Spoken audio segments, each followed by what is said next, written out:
Somewhere in that part of the world where jungles are lush and tensions are constant, brutal and cynical men set the stage for danger as they lie in ambush for their own countrymen, men of their own nation's army.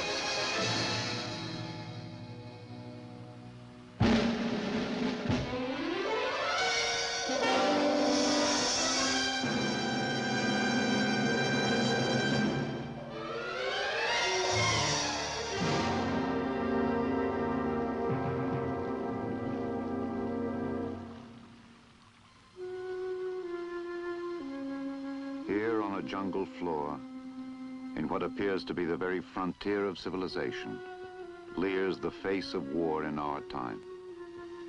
Not the only face, to be sure, but one that is becoming increasingly familiar. The face of unconventional war, casting from a remote corner shadows that reach across the world. The world has long been familiar with two military challenges posed by the forces of world communism: the challenge of nuclear war and the challenge of large-scale conventional war. The United States and the free world have met these challenges by maintaining the ability to fight both kinds of war, an ability so powerful it has deterred the communists from starting either one. Today we see with increasing frequency evidence of another technique the communists use whenever they consider the occasion appropriate: the technique of unconventional warfare. The third challenge. Good news, comrade. The province to the north is now ours. Good. That is very good. These are the men who unleash the dogs of war today.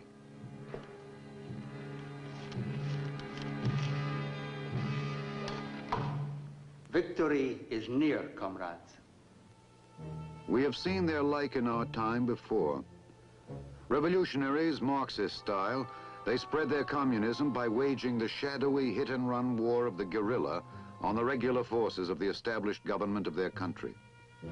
And as they move through the countryside, from village to village, they bring against the people themselves other powerful weapons, weapons of persuasion. Come out! Let us talk together.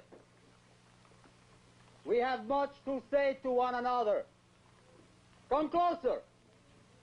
Let us get acquainted. These are the people who must be convinced that rebellion is good, that the war which ravages their land is in their interest. We are men of peace, but we have been forced to take up arms against those who oppress you, our people. Our cause is your cause. Food for the children and those whose stomachs are empty. Land to work in an honest day's labor. No talk of Marxism or communism. Not yet. That will come later, much later. Remember Fidel Castro? Half the world debated whether he was communist while he consolidated his gains and won his revolution. No, the message now is one aimed at the gut and the heart of the people. Food, land, hope, the promise of a better life. And with this message, he begins to reach them. They're with him now, and their support is indispensable to him. Take the word of experts from the communist world. Red China's Mao Zedong, Cuba's Che Guevara. No revolution can succeed without the firm support of the people. Yes, he has them, and now he can begin to press his demands. The lackey soldiers of the imperialist army are everywhere around. You must tell us where they are and who among you are their spies. There is spy fighting yet to be done. There are young men among you. You will come with us. We will teach you to fight for your people, for a better life for your people. Give us your strong arm. Victory! Victory! The victory cries of the communist insurgents echo from the pages of the bloody history of our times. Victory! Remember China. Remember Cuba. Remember Indochina. Prelude to the anguish and horror the communists bring today to the free part of that nation, Vietnam.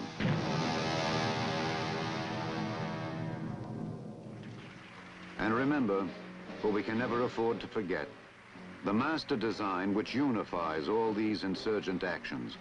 On January 6, 1961, Premier Nikita Khrushchev makes official what the world has known for some time. He announces that the Soviet Union stands behind and supports what he calls wars of liberation, by which he means insurgent actions which bring new territory under communist domination. Yes, assuredly, the masters of world communism have a substantial stake in the subversive rebellions around the world. So they're quite interested in the progress of the war in this small, far-off country. The war fought with guerrilla tactics and weapons of the mind, and with even stronger methods when necessary. For the technicians of revolution know how to take care of resistance and how to make a clear example of anyone who offers it. Please leave us in peace. We wish no trouble in this village.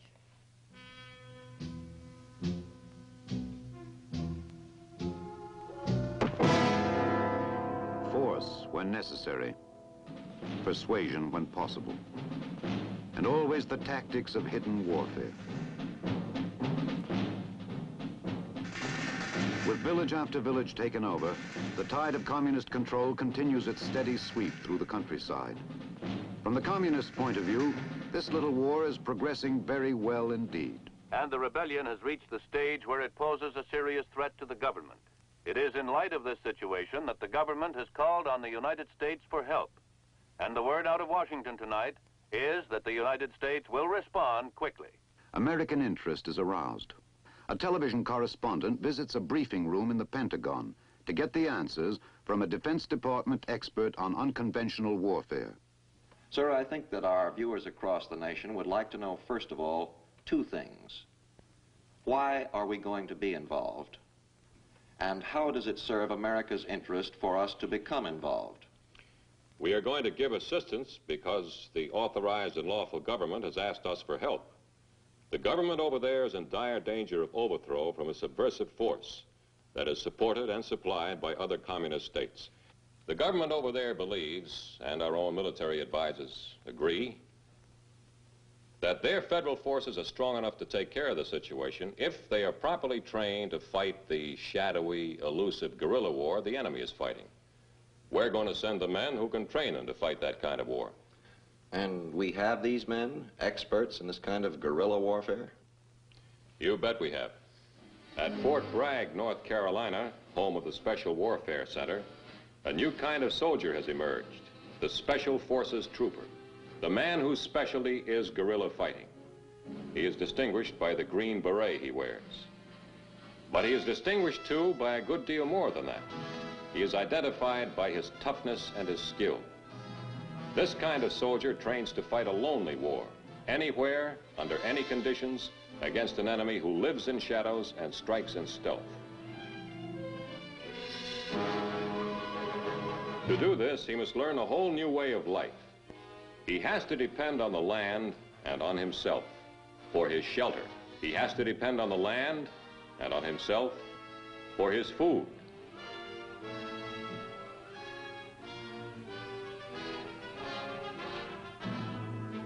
He must be master of his environment, and to be this, he must conquer whatever fear of it he holds.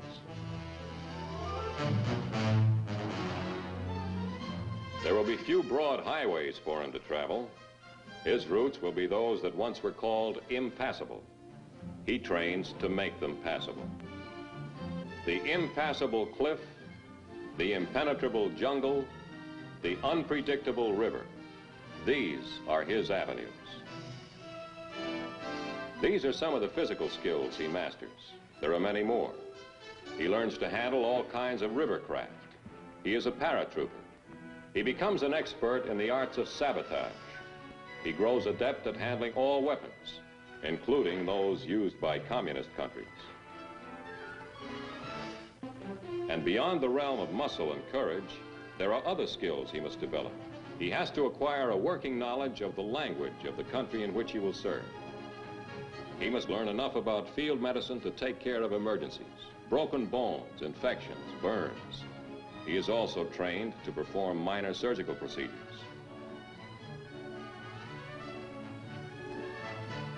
He becomes a highly qualified radio operator. His radio, if he is lucky enough to have one, will be his only contact with the world he leaves behind him. But the ability to survive is, of course, only part of the guerrilla's needs. In the end, his effectiveness will be measured in terms of his ability to destroy and to harass. So he becomes, finally, an expert in the techniques and the tools of destruction.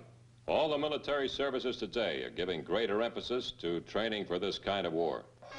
In the Navy, this training is reflected in the activities of a special group of sailors, men who must master the water and use it as the guerrilla soldier must master and use the land. The jobs they train for are as varied as they are dramatic. They make beach reconnaissance. They take hydrographic information which can be used to prepare the way for invasion. They can take ashore saboteurs who can operate behind the enemy's lines. They can carry with them demolitions to blow up harbor and shipping facilities, fighting the silent war of the special warrior.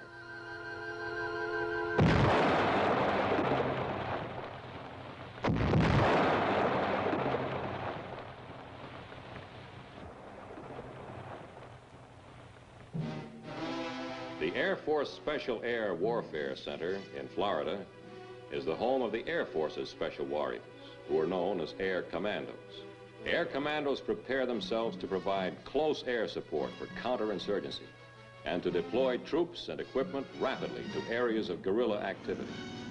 Air Commando parachutists make up combat control teams which can spearhead guerrilla or counter-guerrilla operations.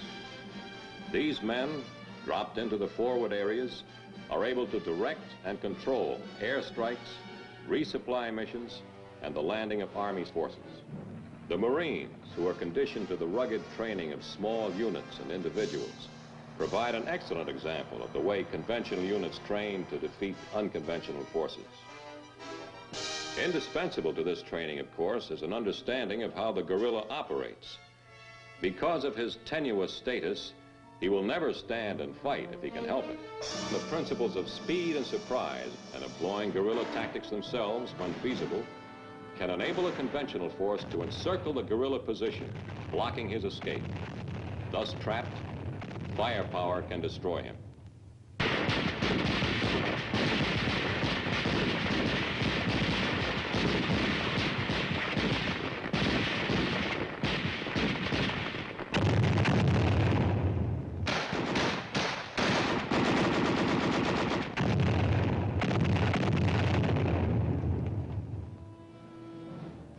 The crucial test of all these special skills in which members of all the services train is the classic test of all combat preparation, the effect on the enemy. The special warrior, no less than any other, trains to fight if and when he is called upon to do so, and to fight in the special way for which he is prepared, very likely deep in enemy territory, possibly in cooperation with unconventional forces of other friendly nations. This is the wartime mission for which he trains. But in peacetime, or in the condition of Cold War which passes for peace in our day, his talents can be used in another way. They can be used to help free nations threatened by communist insurgents develop the ability to withstand and defeat those rebellious forces. the problem is somewhat broader than combat tactics alone. A successful counterinsurgency operation has to include a program of civic action, too. A program in which the regular military forces of the country can ensure the allegiance of the people by identifying themselves as the people's protectors and champions. The guerrilla, being the special kind of fighter he is, can survive and win only if he has the support of the people. And when they have the people's support, they have a firm base for operations. They have protection. They have a source of supply. They have an intelligence network. To defeat the communist insurgent, his link with the people, both physically and psychologically, must be broken. And to accomplish this, the people themselves, the peasant, the villager, must be convinced, not just in words, but by deeds, that their established government is their true friend and benefactor, who will help them improve their lot and their lives. Without this, tactical training alone would not do the job. And guidance in this field of civic action, then, will be part of the assistance we provide? It will. At Fort Gordon, Georgia, the Army conducts a civil affairs school in which this concept is stressed in detail. The Army, incidentally, has primary responsibility for conducting instruction in civil affairs. But members of all services attend the Army schools, as well as members of the armed forces of friendly nations. Civic action itself is complicated, involving, as it does, political, social, economic, and other factors. But the central theme of instruction is basically simple. As you work with the services of other countries to develop their counterinsurgency capabilities, show them how they, the military forces themselves, can help satisfy the people's demands. For in many of these countries, the military forces are the only element with the skills and equipment needed. More than any other group, they have the knowledge and training in the political, economic, and social factors relating to counterinsurgency. Moreover, they have the trucks and road graders and tractors, which, when they are not needed for military operations, can be used to build roads. They have the equipment to drain the swamps and erect the schools, which in a village may be the difference between health and disease, between knowledge and illiteracy. In the counterinsurgency course offered at the Special Warfare School at Fort Bragg, the same message threads through all counter-guerrilla instructions, even to the point of demonstrating how needed equipment can be improvised. A simple thing like a projector, for instance, which utilizes sunlight and can be constructed out of basic materials, can be an effective method of bringing education to a village that has no teachers. And thus, even this humble item becomes a potent weapon in the war for men's minds. The war for men's minds. You know, this whole emphasis on wars fought in the brush and the jungle and in the minds of men who probably have no concept of the world beyond their village. How does our ability to fight and train others to fight this kind of war fit into the picture today, when we and the enemy we face both are armed with nuclear weapons which give war itself a new dimension? Well, let's take a look at that broad picture. A major war fought with nuclear weapons obviously is the first challenge we face. But we're well prepared to meet this challenge. Our greatest strength lies in our nuclear power and our ability to deliver. This power is such that it would be able to survive a nuclear surprise attack from the enemy and strike back with sufficient force to destroy the enemy target system. By maintaining our margin of superiority in this striking power, we intend to continue deterring the masters of the Soviet Empire from grand-scale aggression.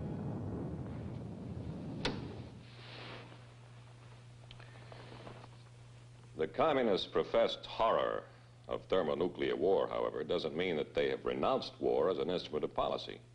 They haven't, for instance, ruled out conventional war. War is limited geographically and fought with conventional weapons. This is the second challenge of war we face. Strike Command is a well-respected example of the kind of power we have to fight the conventional war. Operating as a unified command based in the U.S., It has operational control of the combat-ready Army divisions of the continental United States and all the combat-ready fighter wings, tankers, and troop carriers of the Tactical Air Command. From this massive power, it can respond immediately to emergency calls anywhere in the world with a combat force specially tailored to the emergency. Strike Command's chief characteristic is that it is flexible, and in this, it is like the nation itself in its ability to select the response most appropriate to the challenge.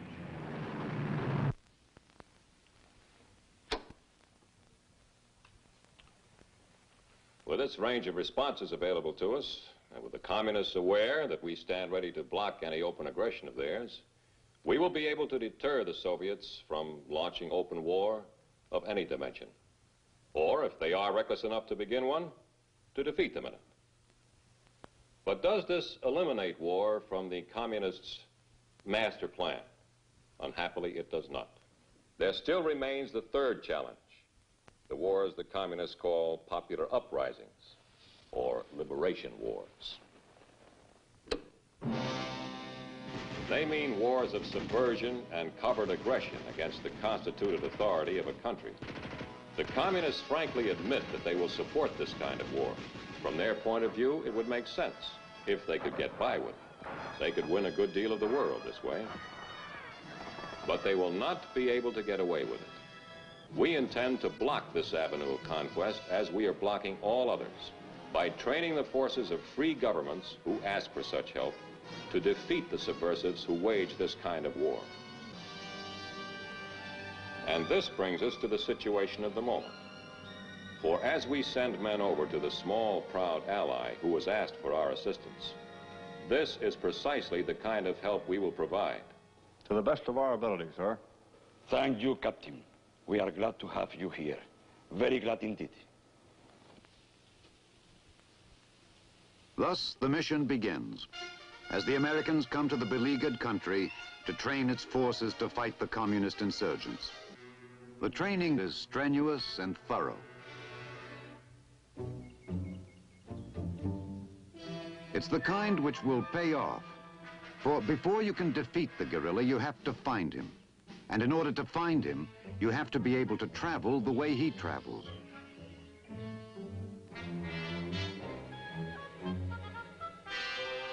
The guerrilla must always be kept off balance and on the run. He must be denied the opportunity to attack. And finally, he must be ferreted out and killed. Along with the military training begins the long, patient, painstaking effort of gaining the allegiance of the people, of convincing them through a program of civic action that their interests can best be served by the legally constituted authority of their country. Interest in the hard problems of their lives will reach their hearts. Not just professions of sympathy, the communists can and do give those, but actual and honest demonstrations are what pay off. With popular support swinging now behind the government, the insurgent is cut off from the support and the source of supply that he must have.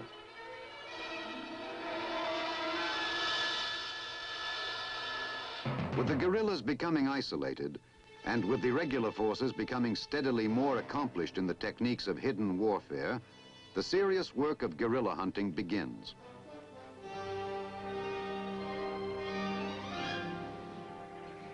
This is slow war and hard war. But the long months of training, of patience and determination have their effect. Slowly, the heavy tide which threatened to engulf this land in the murk of communist enslavement begins to roll back. The turning tide rustles along the jungle floor as soldiers now well coached in the techniques of counter-guerrilla warfare take the offensive, flushing out and destroying insurgent groups.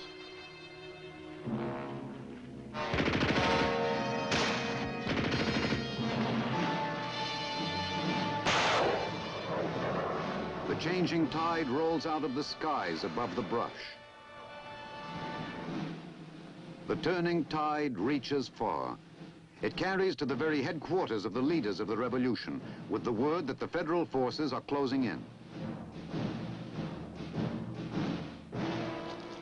The bold men who ravaged the land with such reckless spirit now turn and run.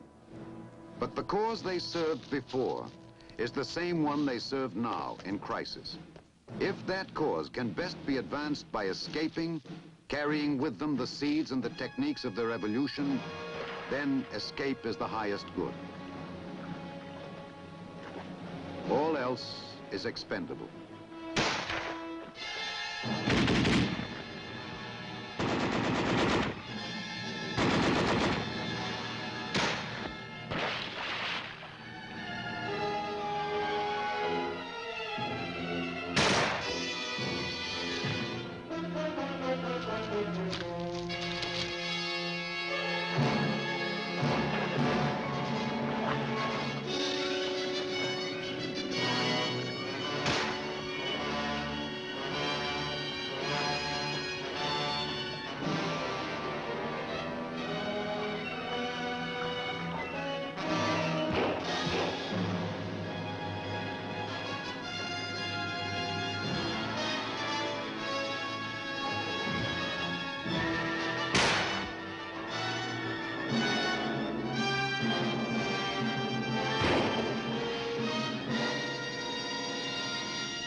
These men move in the conspiracy of those animated by a sinister dream.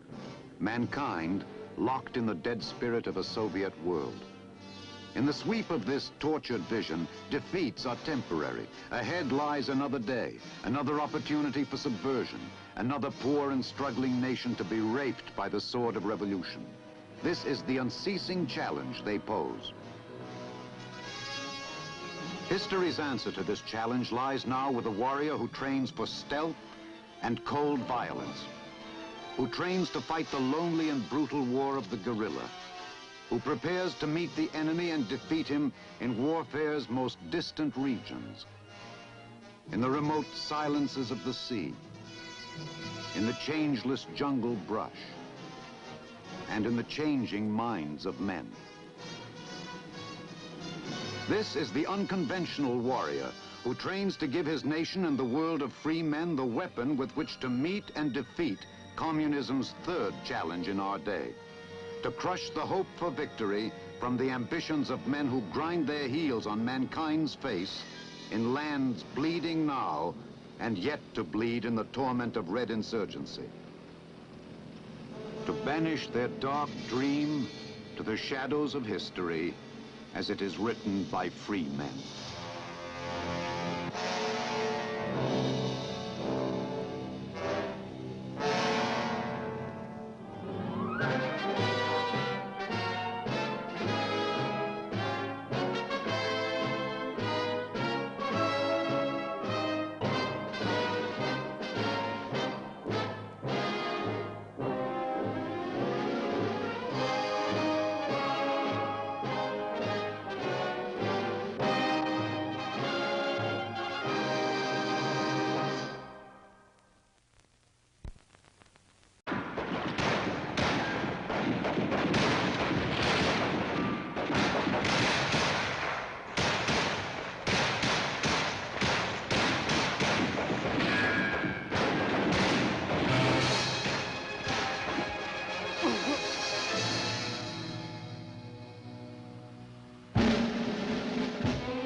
Fight both kinds of war, an ability so powerful it has deterred the communists from starting either one.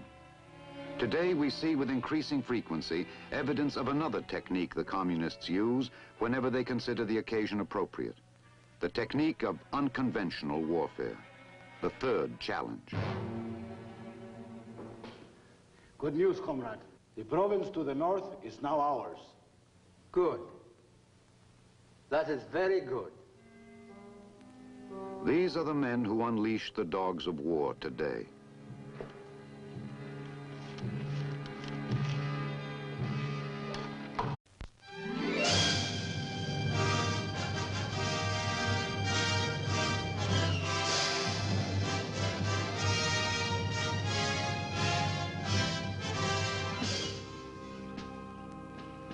Somewhere in that part of the world where jungles are lush and tensions are constant, brutal and cynical men set the stage for danger as they lie in ambush for their own countrymen, men of their own nation's army.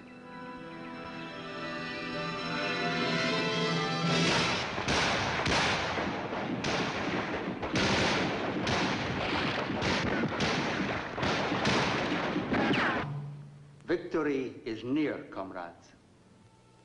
We have seen their like in our time before.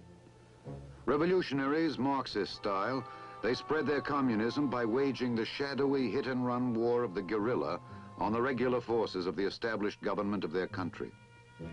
And as they move through the countryside, from village to village, they bring against the people themselves other powerful weapons, weapons of persuasion. Come out! Let us talk together. We have much to say to one another. Come close. Here on a jungle floor, in what appears to be the very frontier of civilization, leers the face of war in our time. Not the only face, to be sure, but one that is becoming increasingly familiar. The face of unconventional war, casting from a remote corner shadows that reach across the world. The world has long been familiar with two military challenges posed by the forces of world communism: the challenge of nuclear war and the challenge of large-scale conventional war. The United States and the free world have met these challenges by maintaining the ability